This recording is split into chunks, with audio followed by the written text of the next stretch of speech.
All righty, we'll get started. So hello and welcome. I'm Amanda Wiggins, the Program Director for Leadership Tallahassee. We're really pleased to present our monthly programming, Tallahassee Leads Here. We record this programming and we put it on our YouTube channel and social media, as well as the people who registered for the event and were unable to make it. So I wanted to let you know that it is going to be recorded. The series was designed to offer our membership in the community a way to access leadership development and information in an engaging and interactive way. Please refer to the chat box. Rebecca Dennis is another staff member with Leadership Tallahassee, and she's put a few tips and things in the chat box to help you.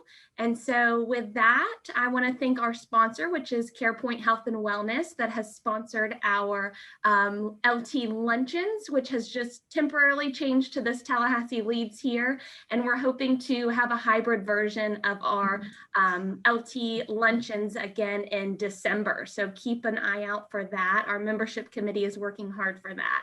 And so with that, thank you to CarePoint Health and Wellness for being our sponsor. And Rebecca's going to play a short video.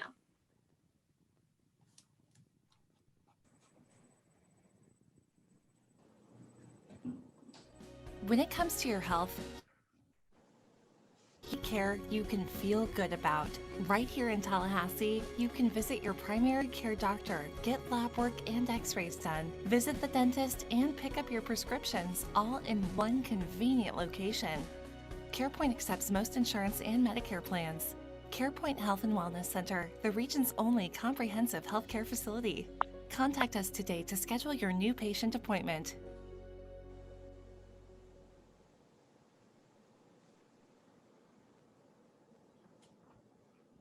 Alrighty, thank you for that, Rebecca. So with that, we knew that it was really important to have this programming for our community to get the word out about what is happening and to help our leaders and community to be engaged and a part of this. So with that, we are so glad to have Sheila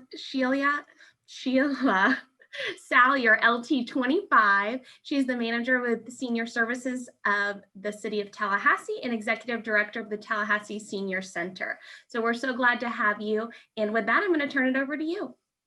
Thank you, Amanda. Thanks for having us this morning. We're really excited to be here, giving you this opportunity to share with you, maybe from a little different angle than you might think about us. This morning, we're going to talk a little bit about our impact that we have on social isolation and loneliness. We've always said that what we do with the Senior Center, the byproduct of that is social fitness and staying socially connected, especially during this time and always going forward in the past. That is just really, really important to people's quality of life. So our goal through this pandemic has really been to help seniors not feel alone, even though they've maybe been home alone. And as Amanda said, I'm manager of senior services for the City of Tallahassee and our foundation. And I've been doing that for 24 years. So I got a little bit of experience and kind of aging in place. And I'll tell you, it's a good thing. Aging's a good thing. And I think the people we work with think that and think positive about it and just keep a really good outlook on life. And I think that's helped a lot through this pandemic. So today, really, most of my team, some of my team are here to talk more specifically about the programs and how we do that. And mostly for people age 50 and over, that's where we start counting as a senior is age 50. That's what AARP does and Senior Games does. So we join with them. And we didn't really get any polling questions, but you feel free to answer in your chat. And I think it'd be interesting. I'd like to ask just how old do you think you need to be to participate in Senior Center activities? And if you could just, type that in, it can be, 0 to 120, but how old do you need to be to start participating? So think about that and get your answers in there.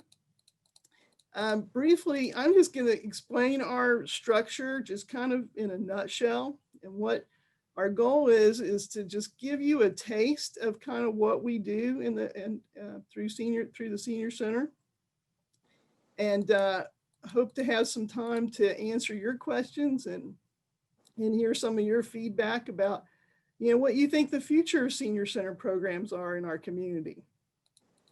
And by the way, you only have to be 18 years old to participate in Senior Center activities. So whether it's in person when we come back or whether it's on Zoom, just feel free to sign up for our email blast. We'll type that in the chat, and we'll get those emails out to you so you can keep up with all the programs. But just a quick overview of how we're set up. We're a division of Parks, Recreation, and Neighborhood Affairs, part of the City of Tallahassee. And we were formed by the City Commission in 1978. And the city funds our building costs and about half of our staff. But we were directed at that time when we were formed to establish a private nonprofit 501c3 foundation to raise funds to support the programs. So it's really okay. There are no program dollars in our city budget, but this gives us a lot of flexibility and autonomy to accept donations, work with business sponsorships, and write grants. And also just kind of be fluid with what the needs of seniors and the interest of seniors are in the community. So we can be adaptable that way. Our operating budgets are about 1.5 million, with the foundation funding being about 600,000 this year, if you can, project anything for this coming year. And about a third of that, excuse me, about a third of that is our county outreach program, which Susan will talk a little bit about, funded by the County Commission for our county community centers. But through COVID, staff and volunteers have called about 3,000 different seniors that participate in our programs. We send out a weekly email blast to about 10,000 mailboxes. And right now we have about 30 different Zoom activities going during the month. So there's fitness classes every day, there's art, and my program staff will talk a little bit more specifically about what those are. So first up, let me just tell you who all is going to be on. First up is going to be Ruth Nickens, is our registered nurse and coordinator for our health, wellness, and fitness programs. And she's been with us 16 years. Next, if Helen was going to try to join us, she's been having some technical difficulties, but she's our supervisor of programs, and she's been here 21 years. And Susan is our Leon County Senior Outreach Coordinator. She's almost 18 years. She's got an anniversary in January. And Karen Bobinger will talk about our GAP program, Grandparents as Parents, for the past 8 years. And Lori, who got us invited and connected here and keeps us connected throughout the community, is our community development person. She and her team are responsible for our business partnerships. And she's kind of a newbie with us. She's only been with us 4.5 years. So she got a long way to go. So got to catch up with us. With that little bit of overview, I want to turn it over to Ruth, talk about how we opportunities for people to stay socially connected and fit. Ruth? Great. Thank you so much, Sheila. I'm Ruth Nickens. Sheila introduced me, a health and wellness program coordinator. In my mind, I've already been there 17 years. And as you can tell, people don't leave once they start working there. We are a very cool and happening place, as Lori would say. A lot of opportunities for all there. I'm not a LT graduate, but I am a graduate of TAW Class 11, and that was a great experience. So, when we talk about the Senior Center, we're sort of talking about the before times and the current times. The health and wellness program at the Senior Center primarily has focused on education and empowerment, trying to arm people with the tools and the information that they need to manage their own health. And we did that in a variety of ways: health education programs, routine health screenings such as blood pressures, blood glucose, and an array of others. People could just walk in and have those done at the at the scheduled time. Also do a lot of individual consultation with people who just have health and wellness questions. Of course, a lot of fitness programs that we supervise, and a lot of outreach also to educate about any topic from a specific health and wellness program to, or a specific health and wellness topic, to just talking about everything that we do here, just as we're doing today. So today we're in, the COVID times. So everything we're doing right now is virtual. And of course that started in around March.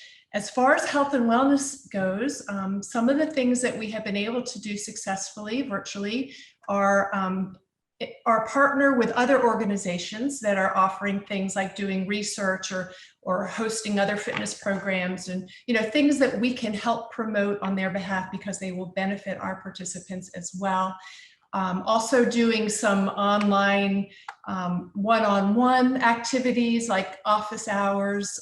Once a month I'm offering an office hour where people can just, quote, stop in my office with their questions or just anything they want to talk about, and maybe having a guest on the during that time. We're doing similar things with the coffee chats also. We're just different topics, different guests. It's an open forum for people to just stop in and see us face to face.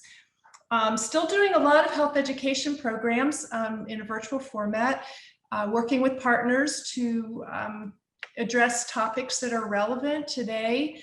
Today we actually have a presentation at 1 o'clock in partnership with TMH, the Neuroscience Center, and that's going to be on dementia during COVID, about the dementia community programs, also assisting, offering some caregiving information. So that'll be on Zoom. We're also doing some programs on Facebook where they may have been pre-recorded, and there's reasons to do, both different platforms, just depending on what it is. We've got ongoing mindfulness classes. And then also we have our fitness classes. We have 5 classes going on right now, one every weekday, and they're all with instructors who were very beloved instructors when the Senior Center was open in person. So 4 out of the 5 instructors are recording classes every week, and then we're sharing them or airing them as if they, as if it were live, but they're actually pre-recorded. Once they're posted to Facebook site, then people can watch them anytime after that. And some of them are getting onto our website as well.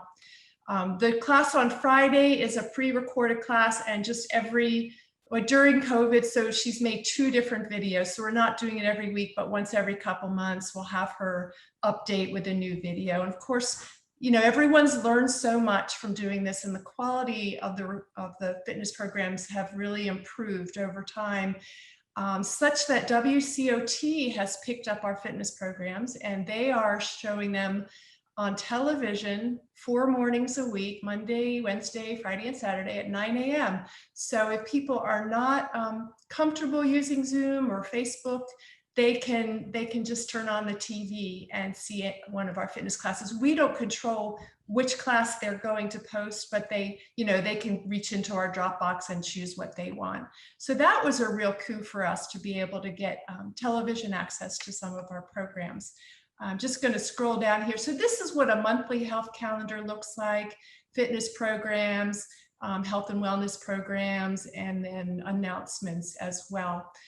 Another really big part of the health and wellness program is the Upslide program. And I didn't put anything up here to screen share, and I apologize for that. You may have heard about Upslide. It is a grant-funded program through Florida Blue. I'm sure Lori has talked to you all about it. We're in the 3rd year of our 3-year grant, and this program was designed to address isolation and loneliness in seniors. And we already knew this was epidemic when the program was created. And of course, now that we're in these very strange COVID times, the issues have become amplified. So we're doing some new and different things to try to engage people who are socially isolated or even just feel they are. So there's a variety of parts to the Upslide program. I'll just talk about them really briefly because I know I only have 5 minutes. One is individual counseling. We have 2 counselors on staff that do individual mental health counseling with people at no cost to them. They're trying to focus on the issues around their loneliness and depression, but I know, people are very complex, and I'm sure the sessions get way more complex than that. But ultimately, we want to try to help them figure out what are the obstacles that are keeping them from feeling comfortable about socially engaging, and how can we help them get engaged. So we have the counseling, we have our Friends Connection chat groups, which are, we call them chat groups. They're actually therapeutic, but they're also a lot of fun. And that's kind of how this whole program started several years ago. So now we've grown a lot. So we have multiple chat groups in different locations. Of course, they're all virtual now, but we still offer 3, and we're working on a new one that's going to try to engage individuals who are living in assisted livings that feel isolated right now. And then we also do a lot of resource connection, which is a big part of what we do at the Senior Center anyway, trying to, help people, address whatever challenges they have or whatever needs they have. There's also, we can provide technology assistance, and also we have transportation assistance. And of course, the main goal of Upslide is to try to ultimately get them engaged in activities, whether it's things that the Senior Center offers, or if it's just things in their community, or maybe reconnecting with family, or reconnecting with the church they used to go to. It's whatever works best for them. We're there to help. Please think about Upslide, because you may have a friend or a family member who is lonely or isolated. They may not always admit it because there's a stigma to it, but there may be ways to kind of gently encourage them to reach out to us, or even have us reach out to them if they're willing.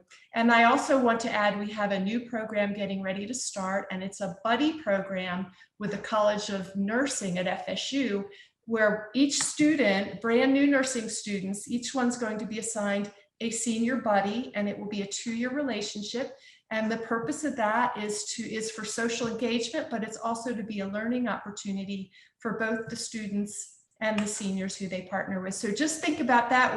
We'll constantly be enrolling in that, because we're going to be getting 60 new students every semester. So please send folks our way for any or all of those programs. Thank you so much for letting me have this time. Thanks, Ruth. Sure. Yeah, so did Hella join us, or Lori, are you filling in? I don't think I'm here. Hella has.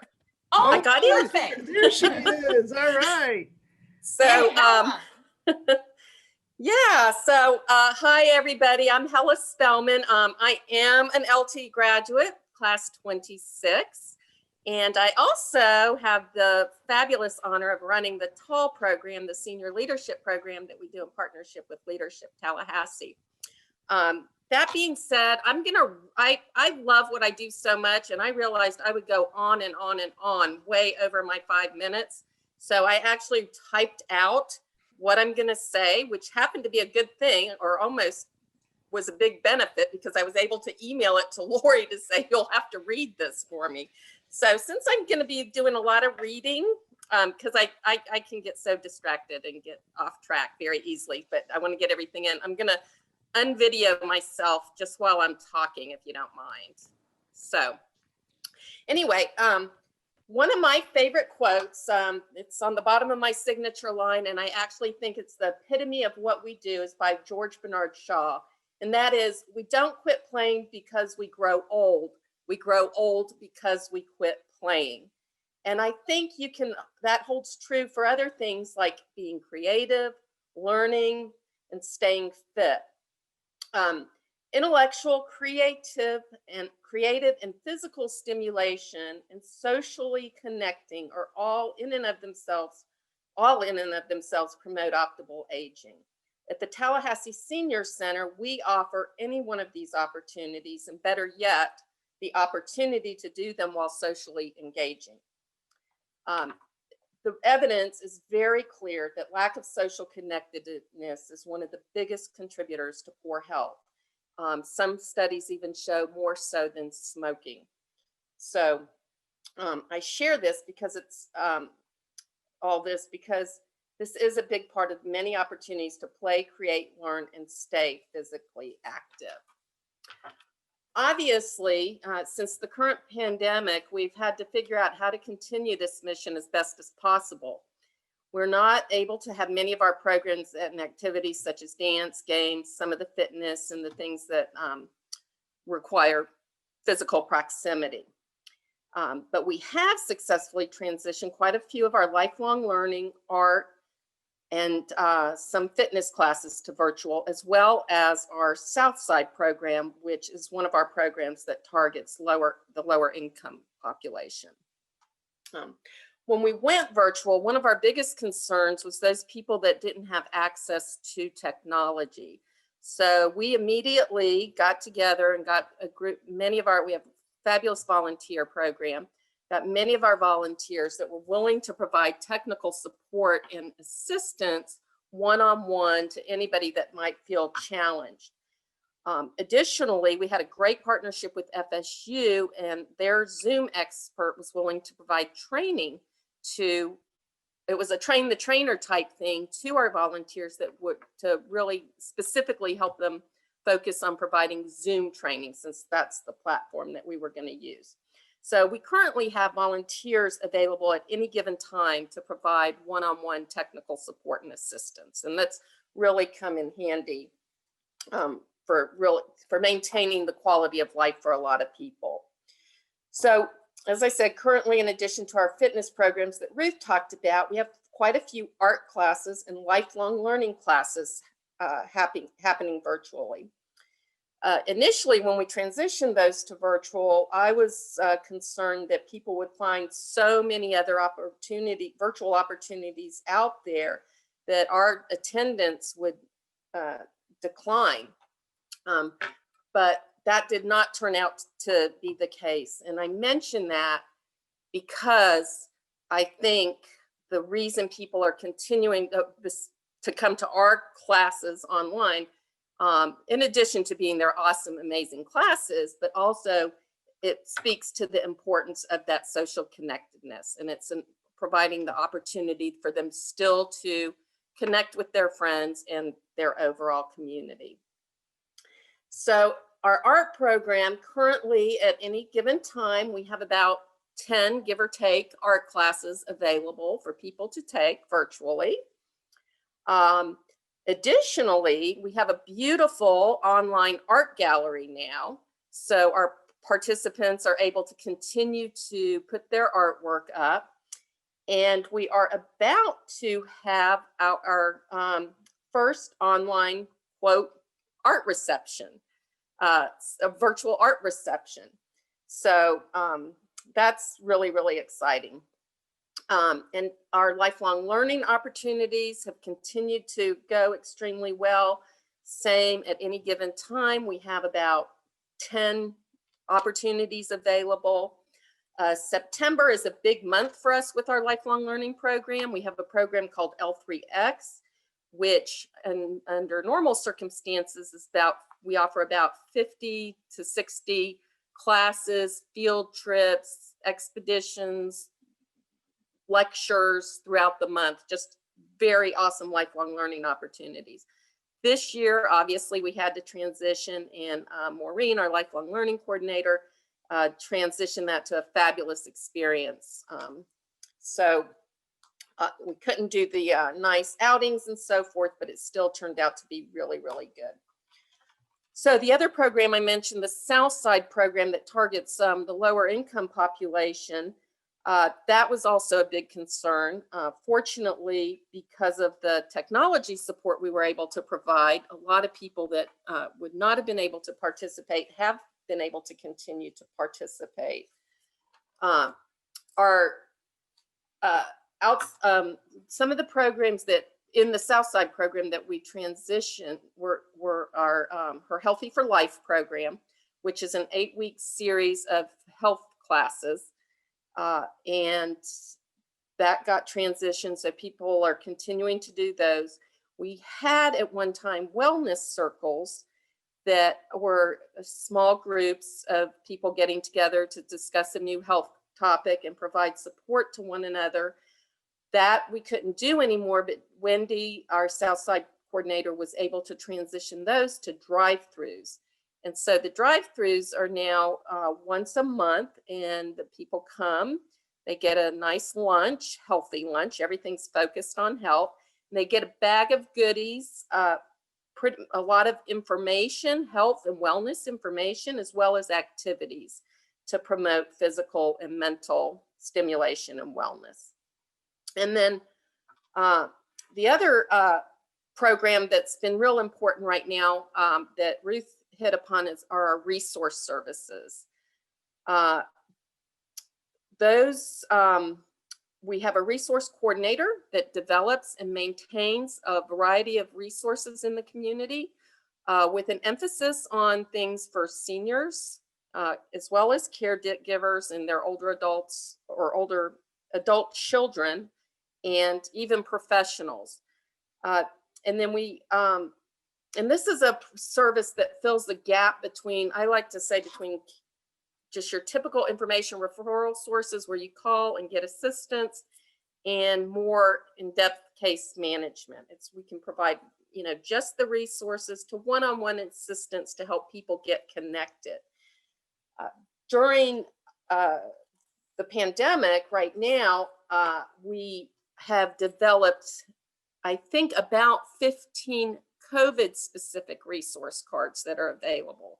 So anything from services and needs available to safety tips to how to travel safely and things like that. So we have quite a few of those, as well as other resource cards that I really encourage you also to go to our website to look at.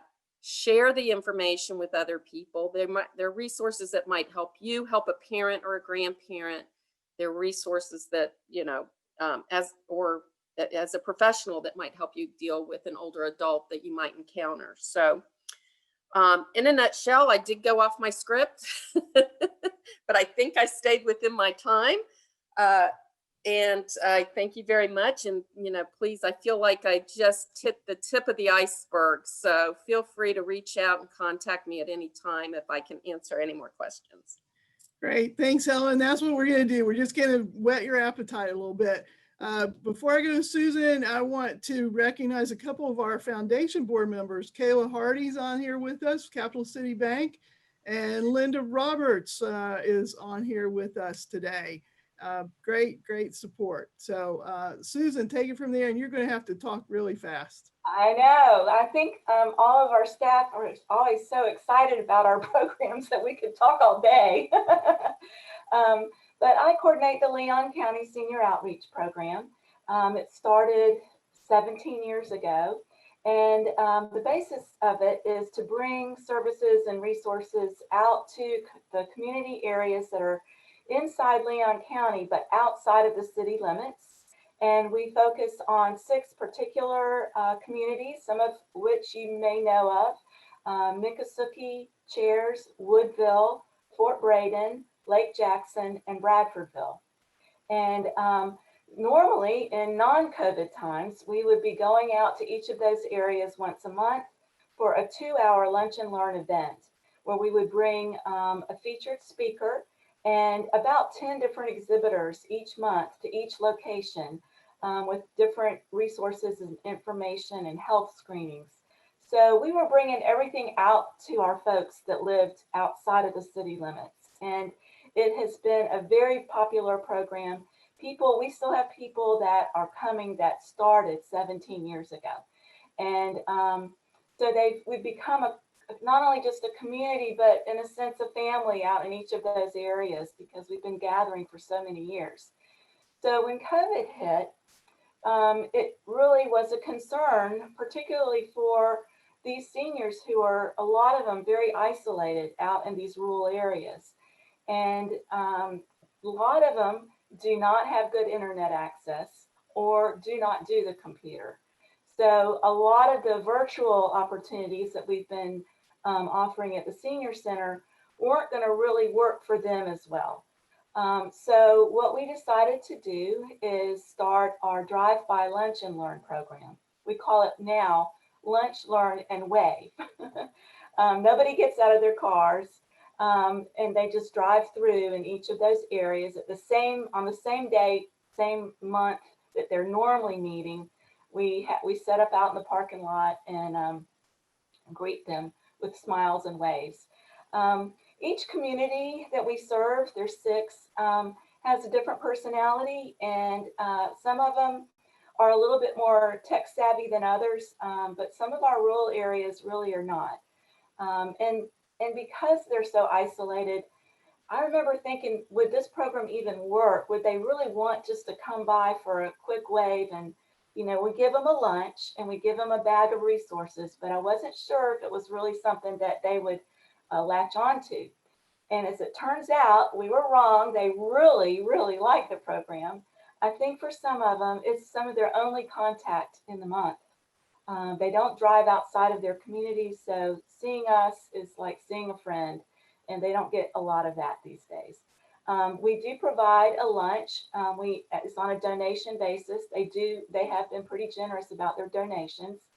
And then importantly, we also offer the resource bag, and each month the information that goes in those bags changes. So we've put in things like masks and little trinkets that different community sponsors give us, like pens and things like that.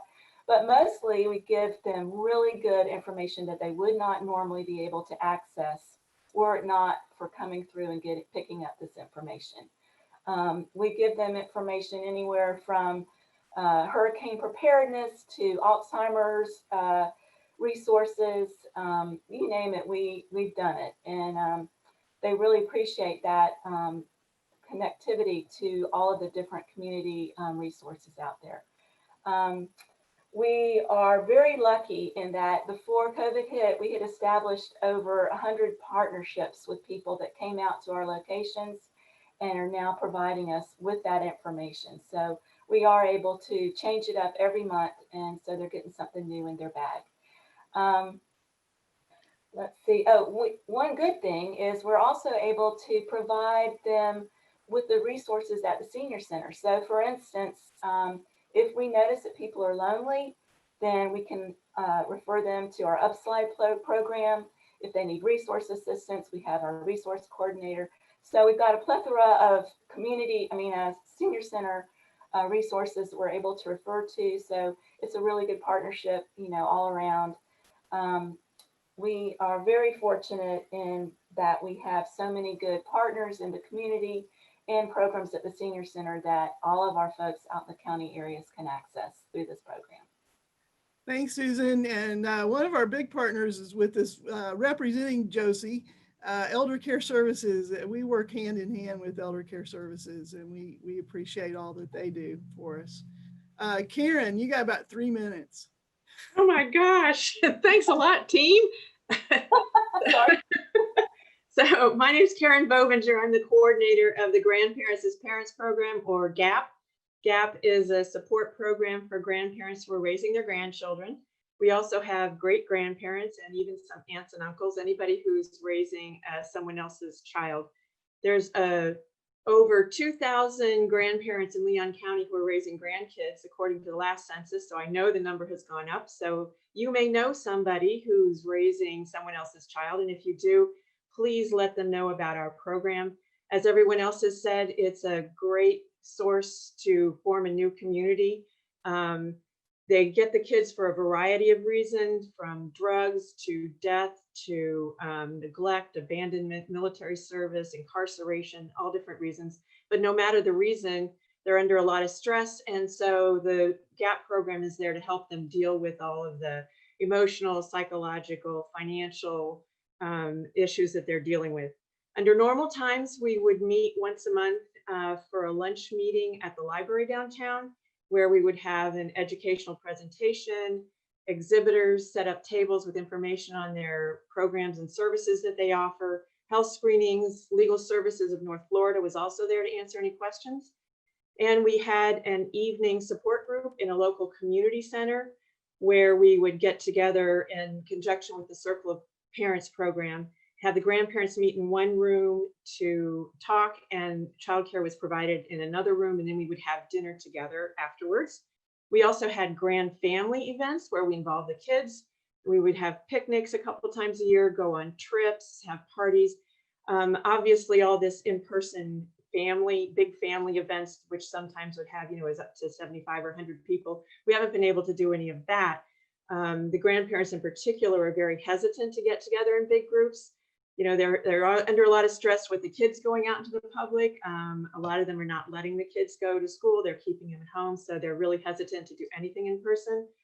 So we transitioned the lunch meeting and the evening support group during COVID times. And I've added the informational emails that I send out probably a couple times a week. As everyone else has mentioned, the Senior Center has a lot of great resources, and I also network with a lot of other family and children agencies in town to make sure that everyone is aware of a variety of things that are out there to keep them connected and involved. So now our lunch meeting is another drive-through, as everyone mentioned. It's at the Senior Center. The grandparents drive through the Senior Center parking lot to pick up a lunch for themselves as well as the kids, since, as I said, the kids are all at home. We've been giving out about 50 lunches to the grandparents and 75 lunches for the kids. So it's very popular. In fact, the attendance at the drive-thrus is about the same, if not more, than what we were having in person. And the evening support group has been virtual by Zoom since April. So it was very shortly after we closed down, we started doing this. And it's been very successful, partly because even those people who are hesitant with technology or don't have a computer or a smartphone can call in on any phone. And so we've been able to have about half the people on video and half the people on the phone. But it doesn't matter because you're still able to talk and they still get that connection with everybody else. The number of people attending the support group has increased, and we've also gotten new people who never came to the community center to meet with us, but are now coming by Zoom. So that has been really successful, so much so that they asked to meet more often. So we're now meeting every other week instead of just once a month. Sometimes, since it's grandparent led, sometimes we'll talk about things that are on their minds, like school issues or COVID issues.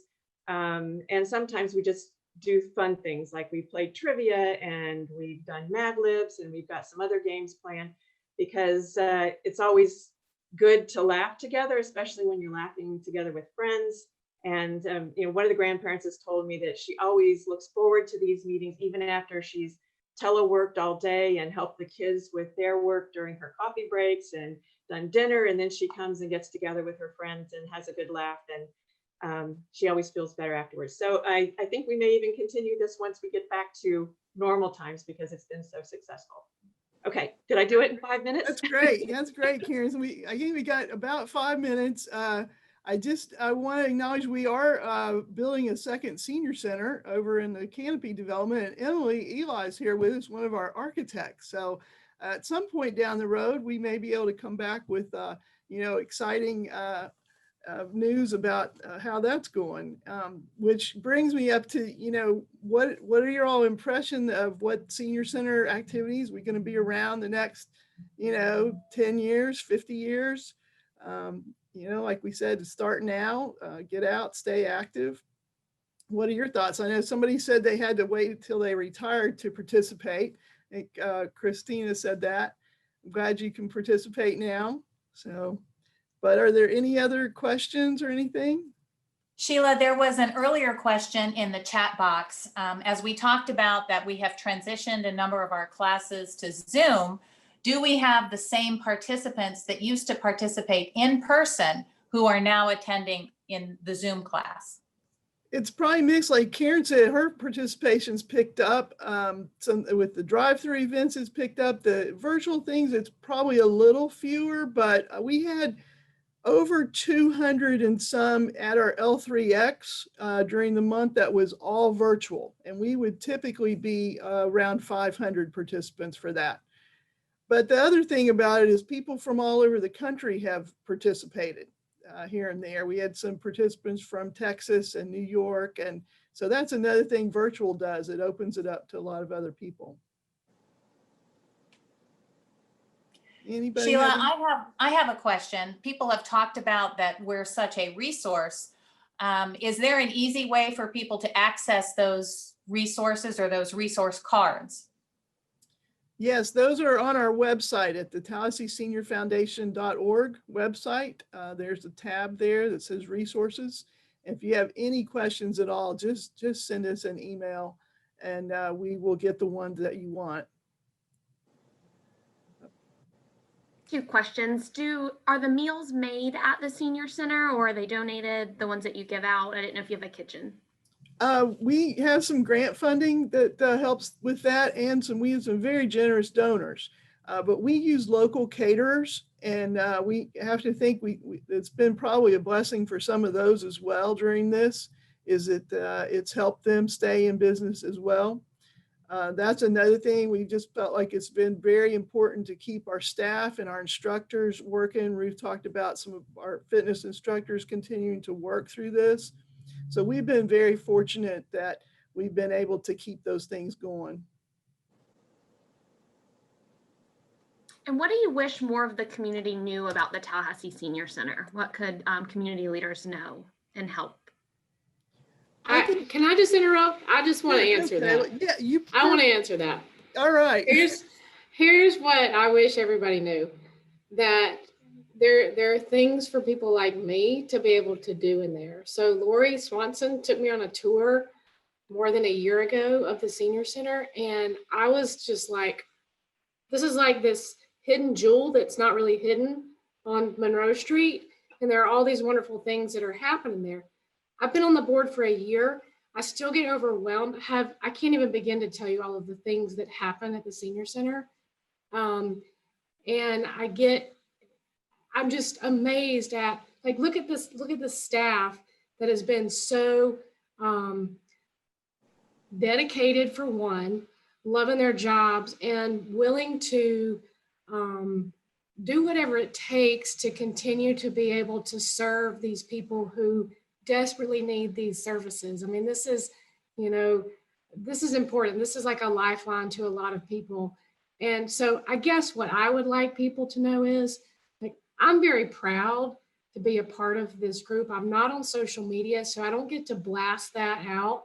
So it's platforms like this where I want to be able to say, look, there are a lot of great things happening. And it's not just for somebody who's 80 years old, because I'll be honest, in my mind, before going to the senior center and taking the tour, that's what I assumed.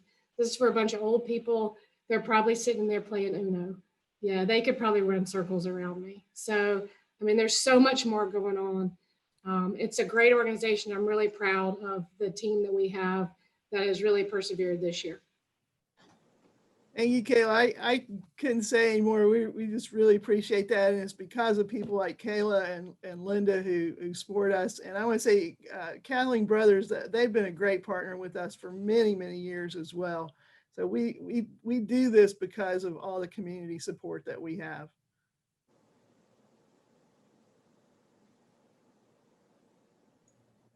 All righty. Are there any other questions for the Tallahassee Senior Center team by our attendees today?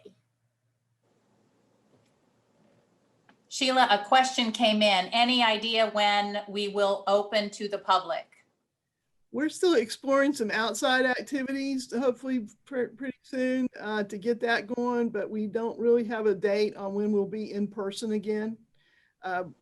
But let me invite you to some more of our Zoom activities. We have Deck the Halls would be December 4th. We're going to be on Star 98.9 on December 4th from 5 to 7. And then every Thursday evening, except Thanksgiving, every Thursday evening in November will be a Zoom event leading up to Deck the Hall. So check out our website for that. And I just want to say one more thing. So whenever you hear senior center, as you are out and about in the community, the first thing you need to think of is cool and happen in place. Yeah. Absolutely. Is there any other comments from the speakers today? Thank you. Thank you. Appreciate it. Thank you, guys. We knew that this was really important to get out to community leaders. And like I said, we will be recording this. I will send it to all the attendees who registered and weren't able to come today. So you'll get that follow-up email with that recording, as well as some other resources for you in that email. So with that, thank you so much for being here.